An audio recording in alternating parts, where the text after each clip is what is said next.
Boa noite a todos, graça e paz. Nós estamos ao longo dessas quartas-feiras de junho, meditando a respeito do livro do profeta Oséias. E hoje nós chegamos no capítulo 6.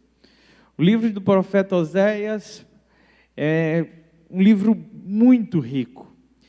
Ele faz parte dos profetas menores, mas dos profetas menores ele é o maior, aquele que dedicou mais texto em profecia.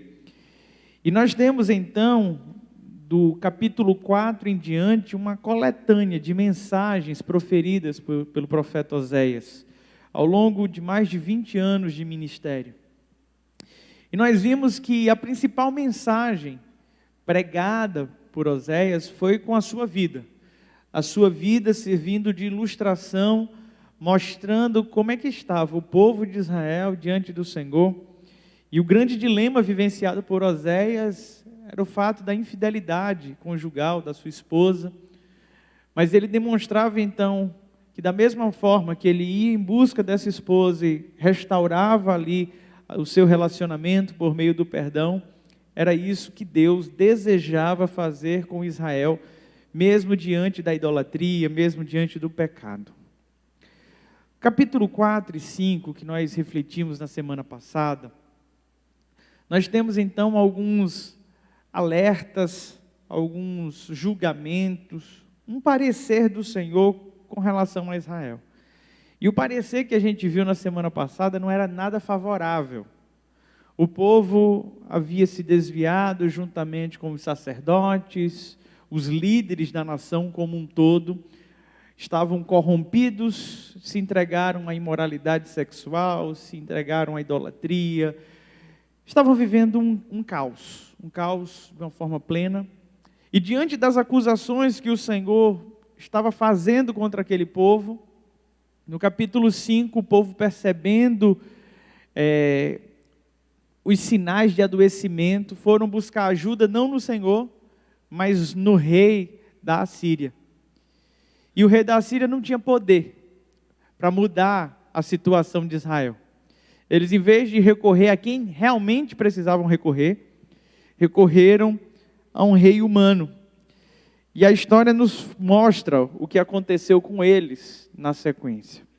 Mas no capítulo 6, diante dessas advertências, nós vamos ler uma tentativa do povo de se reencontrar com o Senhor, de se reconectar, de buscar o Senhor. E eu queria ler com você os primeiros 3 versos desse capítulo, e mais à frente nós iremos ler mais 4 versos desse mesmo texto. A palavra do Senhor nos diz assim, Isaías capítulo 6, a partir do verso 1.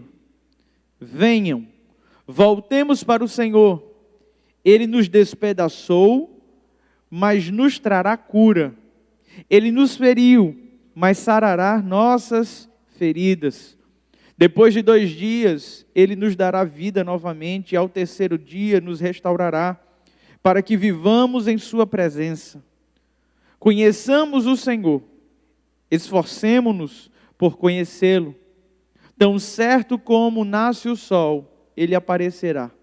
Virá para nós como as chuvas de inverno, como as chuvas de primavera que regam a terra. Amém?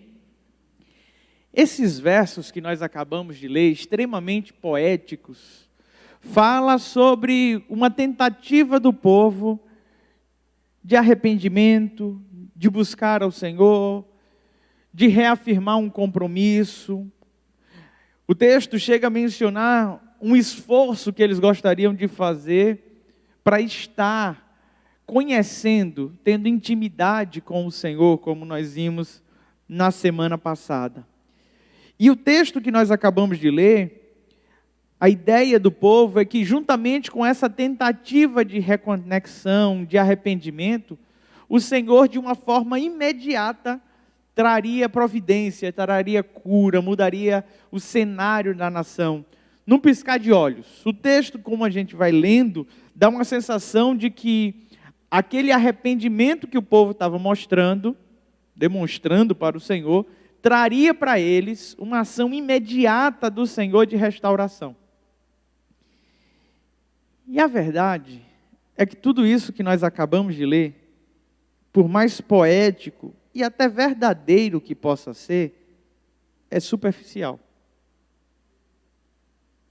Quando Deus ouve esse movimento do povo, desejando viver esse tempo, proferindo essas palavras, a resposta dele não é positiva. Não é uma resposta de alguém que diz, era isso que eu estava esperando de vocês. E por que não é essa resposta? Porque não é uma resposta positiva dizendo, é isso mesmo, eu vou sarar vocês, se arrependam, venham para mim que eu vou mudar tudo isso. Porque o Senhor percebeu o tom de superficialidade que as pessoas estavam empregando nessas palavras. Essas palavras que nós acabamos de ler, elas transmitem duas coisas. A primeira é a superficialidade do arrependimento. Em nenhum momento o texto deixa claro quais são as mudanças que precisam acontecer. Segundo, é que além dessa superficialidade que paira essa mensagem aqui, que nós acabamos de proferir, ela soa como uma barganha diante do Senhor. Ela soa como um movimento de, vamos fazer o que Ele quer para Ele aliviar um pouco a nossa barra. É como um casal que está brigado e um dos dois não quer ceder, e aí a contragosto, achando ruim, a pessoa fala, eu vou fazer dessa vez só para ver se a gente fica em paz. É dessa forma que esse texto chega ao coração do Senhor. E olha a resposta que ele vai dar para esse ar de superficialidade e esse ar de aparente barganha. A partir do verso 4, vamos ler até o verso 6. Diz assim, que posso fazer com você, Efraim? Que posso fazer com você, Judá? Seu amor é como a neblina da manhã, como o primeiro orvalho que logo evapora. Por isso, eu os despedacei por meio dos meus profetas. Eu os matei com as palavras da minha boca. Os meus juízos reluziram como relâmpago sobre vocês. Pois desejo misericórdia e não sacrifícios. Conhecimento de Deus em vez de holocaustos. Esse texto é extremamente forte. Porque esse texto vai na contramão de uma leitura despretensiosa.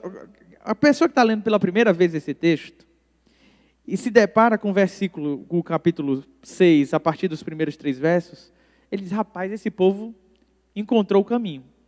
O povo está dizendo que quer conhecer o Senhor, que vai se esforçar para isso. O povo entende que Deus pode mudar a sorte de Israel, então agora as coisas vão dar certo. Só que o Deus que ouviu essas palavras é o Deus que sonda os corações, que sabe as intenções. E que sabia que o povo estava vivendo de uma maneira tão perversa, que nada mais eles queriam do que simplesmente viver uma vida tranquila, uma vida boa, mas continuar nas mesmas práticas. Continuar vivendo na mesma imoralidade. E o castigo que está vindo sobre o povo, por mais que seja uma ação divina, é uma ação divina disciplinar. E por que isso é importante falar? O povo estava se destruindo por si só. A maldade era tão grande, a violência era tão grande, que a nação de Israel estava arruinada. Não é à toa que num período de 20, 25 anos, passam 6 reis governando aquela região, e 4 deles são assassinados por briga de poder. Havia corrupção, havia violência, a nação já estava arruinada. E o que Deus está para fazer com essa nação é agir com amor e misericórdia. Para que ela não se destrua, o Senhor levanta um agente que é até mais maldoso do que esse povo, para agir como disciplinador, para que o povo pudesse ver a mão do Senhor agindo, mesmo que fosse para penalizar, para que houvesse então um movimento de arrependimento genuíno, não esse arrependimento que está sendo mostrado aqui, superficial e cheio de barganha. O verso 4, o Senhor faz uma pergunta retórica, como que diz, ai meu Deus, ou ai meu eu, o que eu faço com você? Sabe quando o pai pega o filho desobedecendo pela milésima vez? E ele já tentou de tudo, ele não sabe mais o que fazer com o menino, ele para e fala assim, o que eu faço com você? Quando eu leio esse texto, eu leio nesse tom. Como um pai que está tentando repreender um filho que está obstinado no erro, que continua fazendo a mesma coisa. E a constatação do Senhor com relação a eles, é que o amor deles era um amor fugaz, era passageiro. Assim como surgia rapidamente, da mesma forma se desfazia. O Senhor fala nesse texto sobre a inconstância de Israel. E talvez esse seja o cerne desse texto. Porque toda a infidelidade, toda a imoralidade de Israel, não tinha a ver apenas com mau caratismo. Tinha a ver com inconstância. Tinha a ver com começar um propósito e não ir até o fim. Sobre não entender a importância da aliança que tinha sido feita com Deus.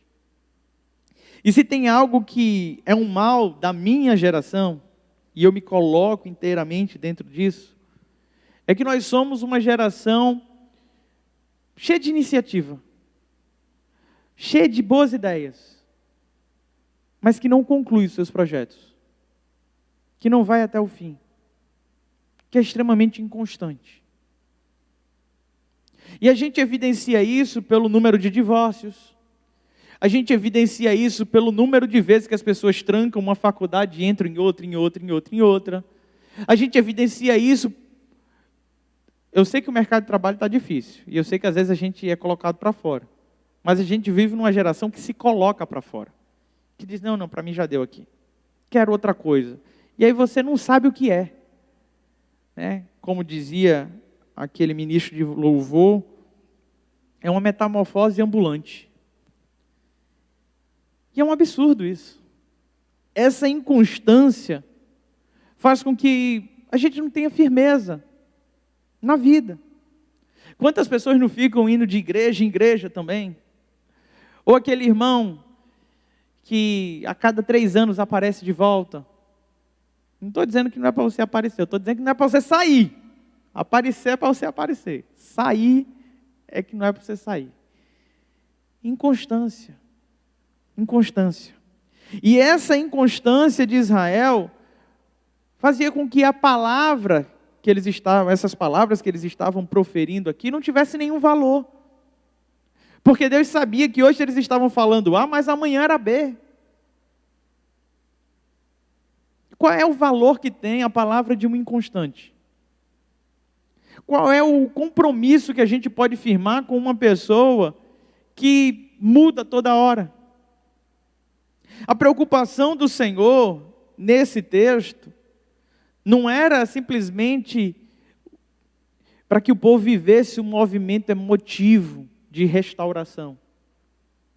Não era para que tivesse uma grande celebração, um grande culto de arrependimento ao Senhor. O Senhor queria uma mudança genuína, uma mudança sincera, uma conversão real. É abandonar os velhos hábitos. E o que faltava em Israel, nesse texto que a gente acaba de ler, é menos poesia e mais realidade. O povo tinha toda uma métrica para falar com o Senhor, voltemos para o Senhor, Ele nos despedaçou, mas nos curará.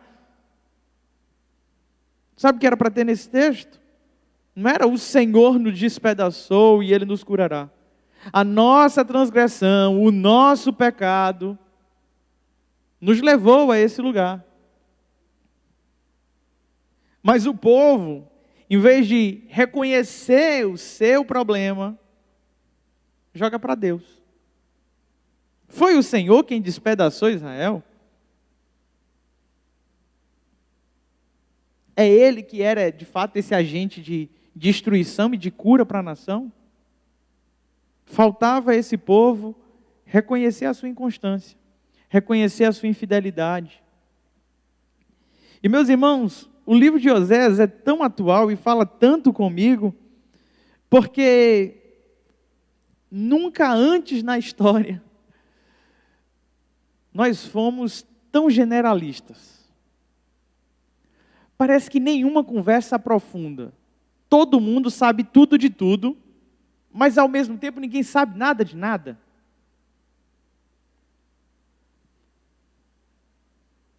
Todo mundo agora está super informado.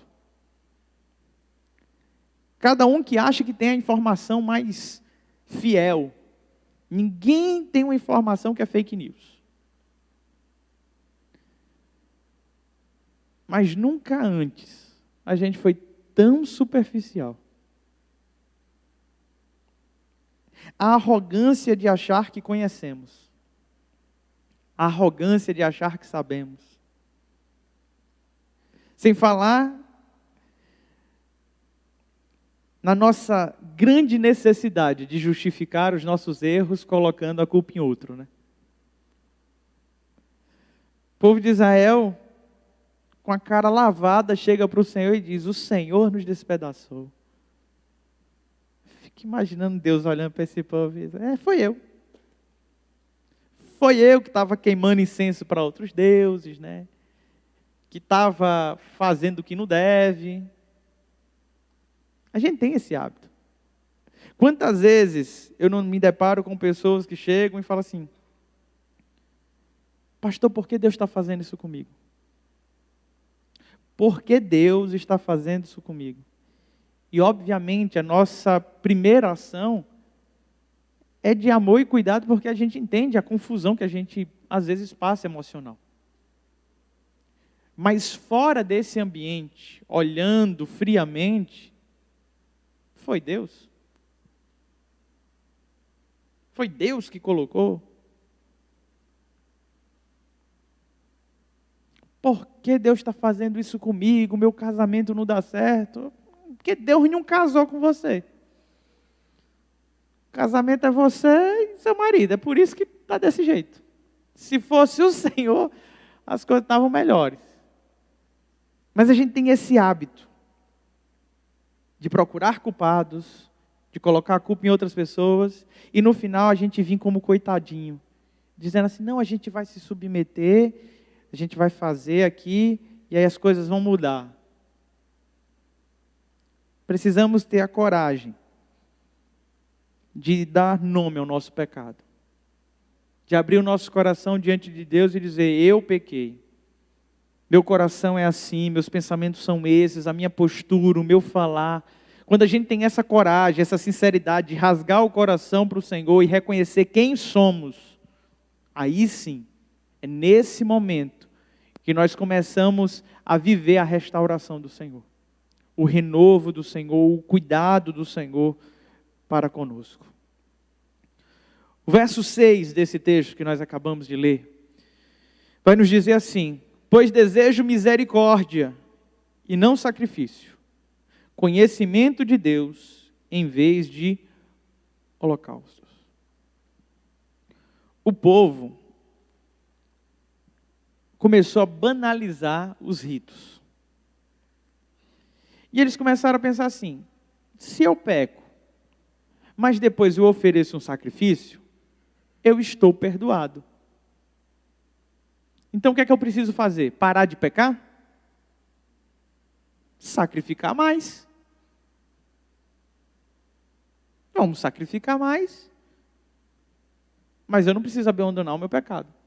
Essa mesma lógica é combatida pelo apóstolo Paulo, no período neotestamentário.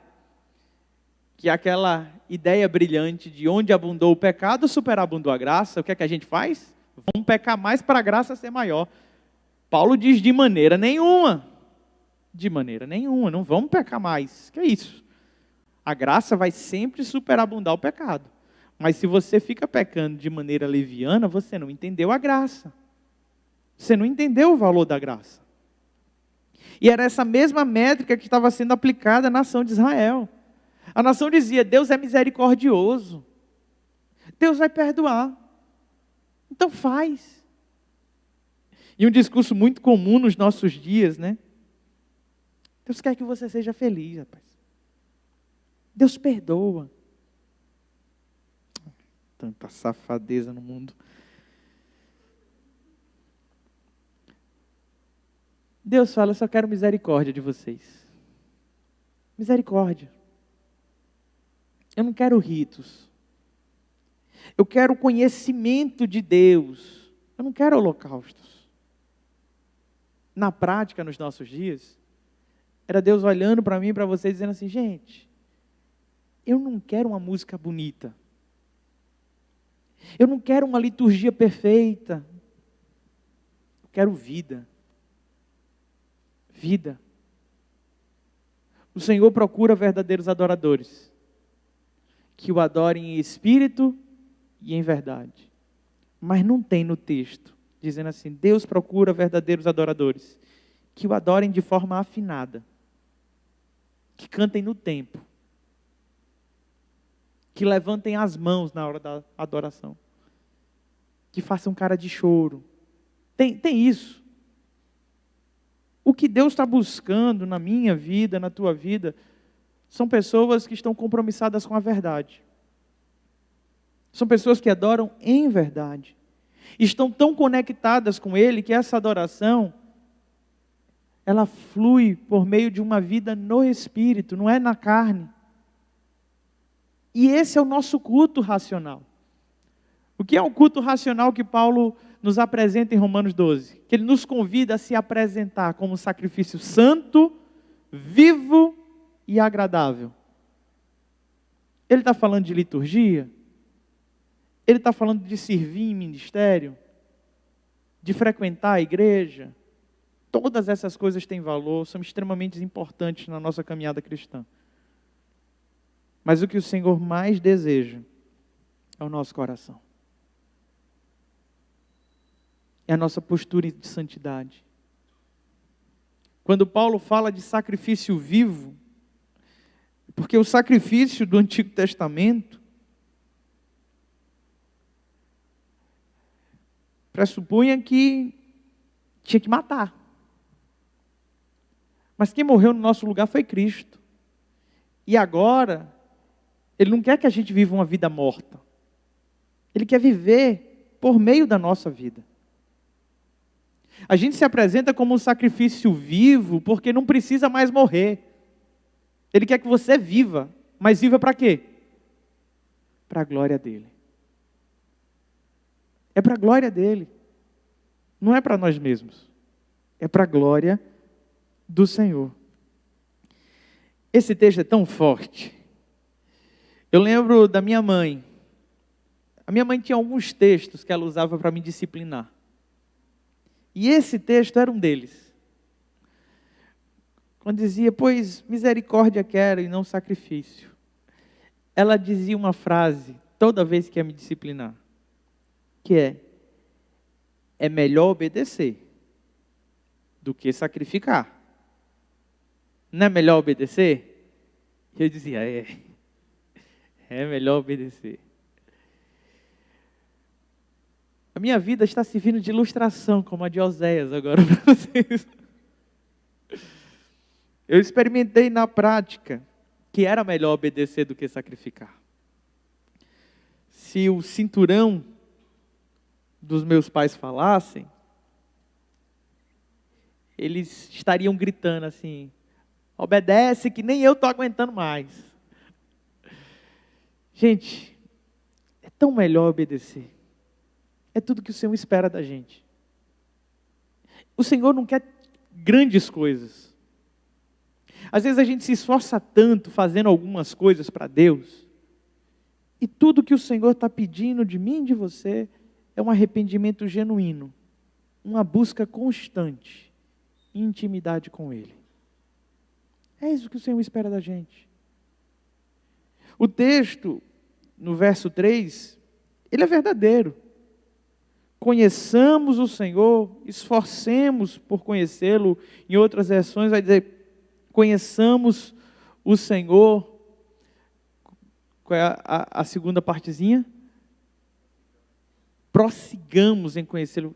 Diante do trono, musicalizou essa poesia. Prossigamos em conhecer o Senhor. A caminhada do justo, segundo o salmista, é como o nascer do dia que vai brilhando mais e mais até ser um dia perfeito. E o nosso conhecimento do Senhor é nessa métrica, cada dia mais, cada dia mais, cada dia mais.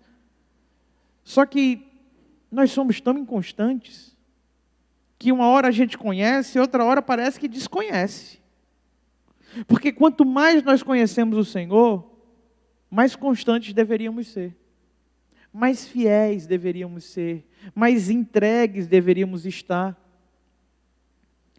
Porque as verdades que tem aqui nesse bloco, nessa canção do verso 1 ao 3, elas são para as nossas vidas. Eu creio num Deus que disciplina, mas um Deus que restaura, um Deus que cura. E quando a gente se volta para Ele com inteireza de coração, com sinceridade, Ele faz tudo isso que está no verso 1 ao 3. A questão é que a gente não pode fazer de maneira superficial. A gente não pode fazer por barganha. A gente tem que fazer porque ama esse Deus. Porque está envolvido num relacionamento de intimidade, de busca da santidade, do caráter desse Deus sendo impresso na nossa vida. Israel continuou obstinada, mesmo diante desse apelo do Senhor. É por isso que as palavras do Senhor são palavras tão duras nesse capítulo. O que é que eu vou fazer com você? Israel não entendeu que era melhor obedecer do que sacrificar. E teve que pagar um preço muito caro. Muito caro. E a minha oração, meus irmãos, é que a gente aprenda isso. Que a gente aprenda que o que o Senhor espera da gente é misericórdia, é conhecimento dEle, é obediência à sua palavra, mais do que qualquer outra coisa. Queria te convidar a fechar os teus olhos, curvar a tua cabeça. Nesse momento, colocar a tua vida diante do Senhor. Eu creio que esse pode ser um tempo de restauração do Senhor. Talvez você até venha para todos os cultos, participe ativamente da vida da igreja, sirva em ministério. Mas o que o Senhor quer de você é o teu coração por completo. O Senhor quer aquilo que ninguém está vendo, só Ele. Chega de superficialidade. Chega de envolvimento com o Senhor por barganha. Esse é o momento de abrirmos o coração para o Senhor e confessarmos nossos pecados. Esse é o momento de abrir o coração para o Senhor e deixar Ele reinar em sua vida. Esse é o momento de começar uma jornada de conhecimento do Senhor, que não seja pautada na inconstância, que não seja pautado nas notícias que chegam a você, nas circunstâncias, mas num desejo ardente de viver em intimidade com o Senhor. Pai bondoso e querido, nós abrimos o nosso coração diante de Ti, Pai, pois reconhecemos, ó Deus, que temos comportamentos autodestrutivos. Entendemos, ó Pai, que o nosso desejo, as nossas inclinações nos distanciam de Ti. E que por muitas vezes, ó Pai, fazemos compromissos e promessas e não conseguimos ir adiante, porque nos falta intimidade contigo, Deus. Mais do que uma liturgia perfeita. Mais do que um louvor com as mãos levantadas aos céus, nós queremos te entregar a nossa vida, Pai, o nosso coração, pois entendemos aquilo que o Senhor realmente quer de nós, e sabemos, ó Deus, que quando nós nos entregamos plenamente a Ti em obediência, o Senhor restaura a nossa vida, o Senhor muda a nossa sorte, o Senhor nos cerca de cuidados, de bênçãos. E nós entendemos, ó Pai, que essas coisas são superficiais diante da grandeza que é estar na Tua santa presença. Deus, não existe nada melhor do que estar contigo. Não existe nada mais agradável, Senhor, mais prazeroso do que ouvir a Tua voz, do que ser invadido pela paz que excede todo entendimento. O mundo tem tentado roubar isso de nós, Pai, as tentações do dia a dia, mas que essa verdade, Deus, possa estar cravada no nosso coração. Queremos, ó Deus, te conhecer e prosseguir em te conhecer, mas nós não queremos falar isso de maneira inconstante. Que essa seja uma busca diária. É no nome de Jesus, Senhor, te oramos. Amém. Se coloca de pé no teu lugar, vamos adorar o Senhor. Essa canção que iremos entoar agora nos fala sobre um convite gentil, por meio de Cristo Jesus na cruz do Calvário, que nos chama à sua santa presença. Esse convite requer de mim e de você uma só resposta: um coração quebrantado. Adore o Senhor.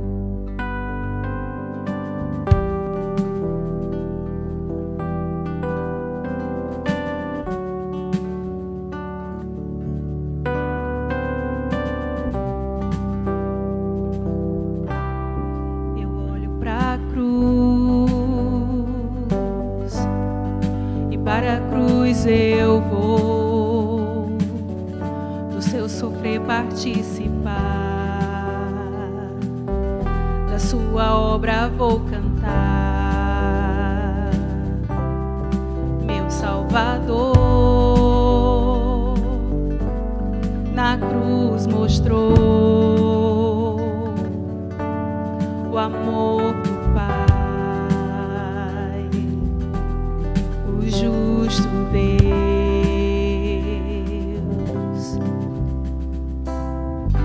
Pela cruz me chamou.